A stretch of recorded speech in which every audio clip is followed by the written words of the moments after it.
Hey guys, Danny here from the Wandering Wedlocks, and today we're going to be showing you how to troubleshoot your RV refrigerator because ours just broke down and we just had a hell of a time trying to fix it. So I'm going to go ahead and show you guys how to troubleshoot. This is a Norco 600 series, and you can see here, this is the back panel, and I'll close it. It'll look like this in the back panel here. It should say the brand. It's either Dominic or Norcold. This is what we've got here. Inside, you'll see the burner pipe here. You'll see the heating element right here. This is where the ammonia is.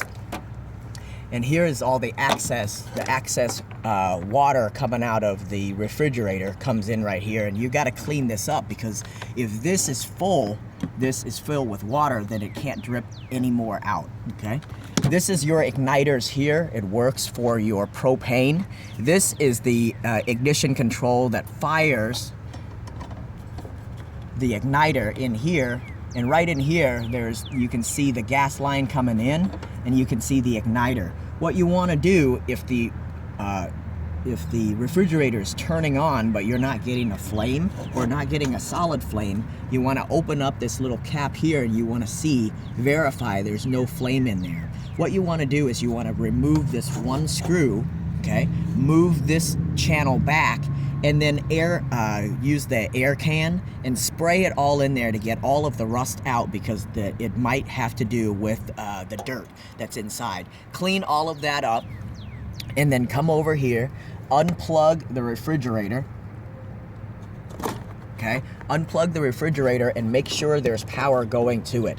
In your multimeter, there's going to be a section, the V with the little squiggly sign here. What you want to do is you want to turn it to the 200. Okay, the 600 might be too much, and what you want to do is you want to test the outlet, and you can see that the outlet is coming out with a 117, 118. So we got 120. You want to verify that we have 120 coming out of it. Okay, so there's power coming through. If you guys don't have a multimeter, you can just get a lamp or something to plug in. If it turns on, then you know you have power. Then if you have power here, what you want to do is you want to make sure that there's power coming into the RV. So there might be something wrong with this cord here. You want to follow this cord, and you see how this cord ends up right here. This is the power supply from the 120 volts. So you want to plug this in, and then you want to unplug this, and then you want to test it for the same thing.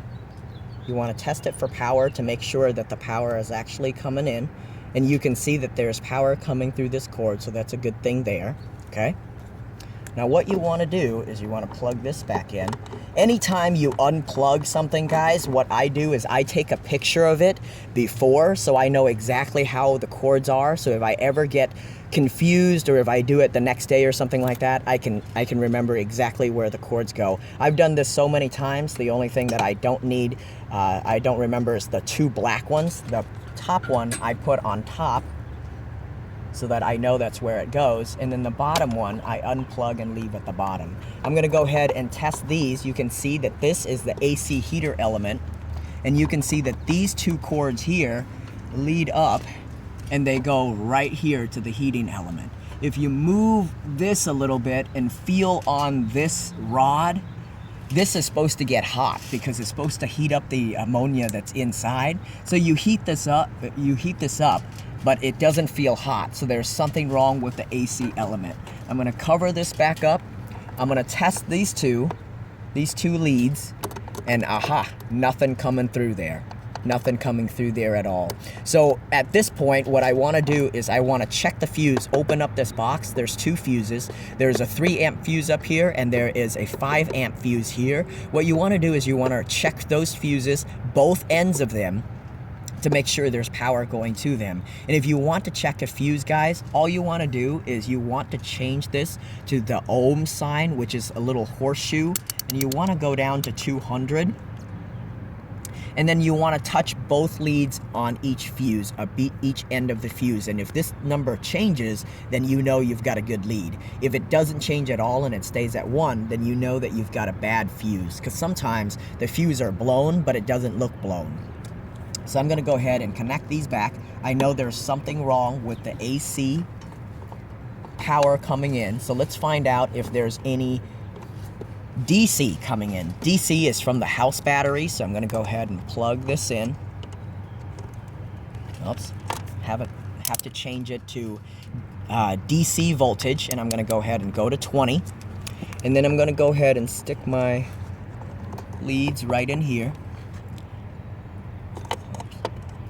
Anytime you see a negative sign, it just means that you're putting the negative with the positive and the positive with the negative. So right here, I'm getting a 13.3. That means that I am getting DC power, but not AC power. So this plug is doing nothing for me, right? So if I come in and this is still not turning on, what I have to do is I have to come in. There's 2 circuit boards on a refrigerator. There is this circuit board on the outside that has a cover over it, and then there is an elbow. So let's go inside and I'll show you guys. Eyebrow to show you guys how to do that, okay? Alrighty, so here is the eyebrow for the refrigerator. The outside is working properly except for the AC. So what we're gonna do is we're going to remove the screws, take this off, and we're going to go ahead and visually check all of these lines to make sure that they're good. You can use the ohm or the little horseshoe thing to verify that all these cords are good. All these leads are good, and then come over here, and this right here, these 2 wires are going to be controlling. I can't remember what these 2 wires controlled. I think it's oh, this is the DC. This is the AC wires right here that runs through.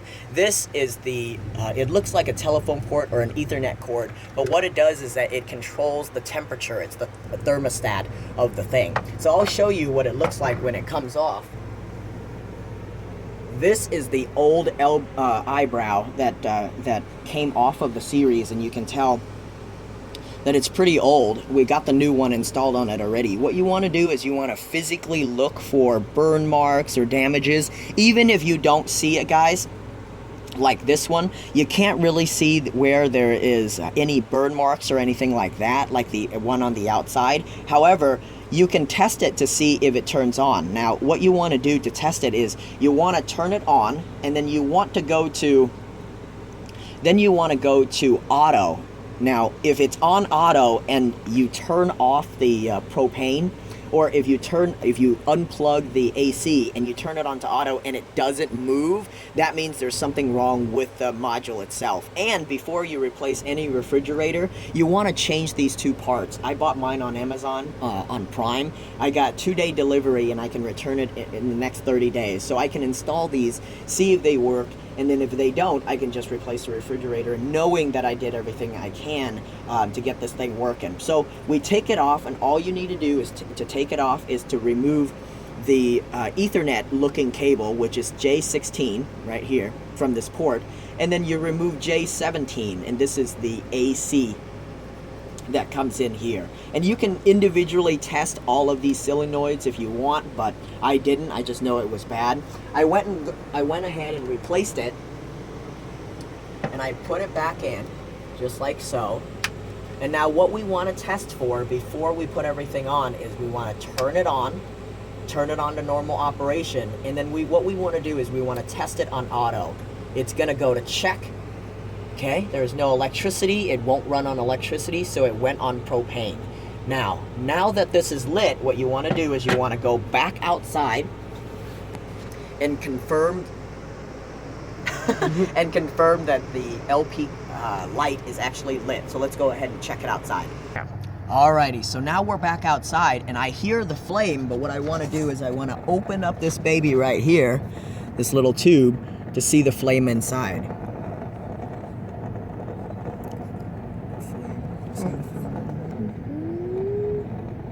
I don't know if you can see the flame on the inside of it, but there's a flame on the inside and you can see it, and if it's all blue with no hints of yellow or green or anything like that, and it looks like it's burning evenly, that means you have it working.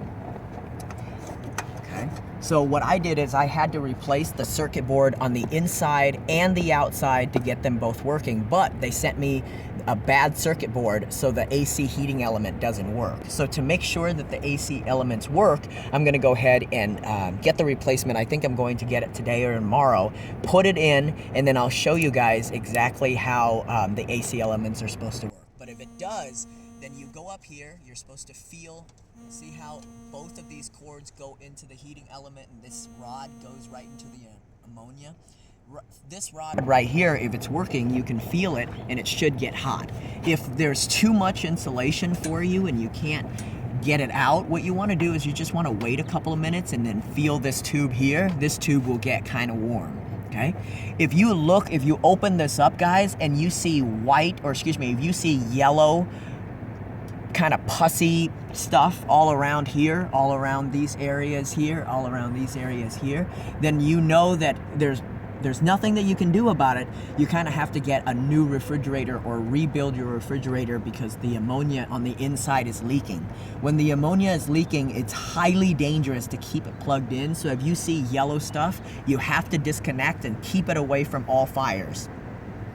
This is the cord that they used instead of an actual fuse. So what happened is when the rain came in here, shocked this thing, and instead of blowing just the fuse, it burnt this circuit board, went on the inside and burnt that circuit board as well. So do not get a higher amperage fuse. Do not replace it with a copper wire. Just get the fuse, get it done right the first time. All right, guys, that's how you troubleshoot your Norcold refrigerator. I hope this helped. It definitely helped us. And once again, thank you to Uncle Mike and Joey from Dinosaur Electric to help us out.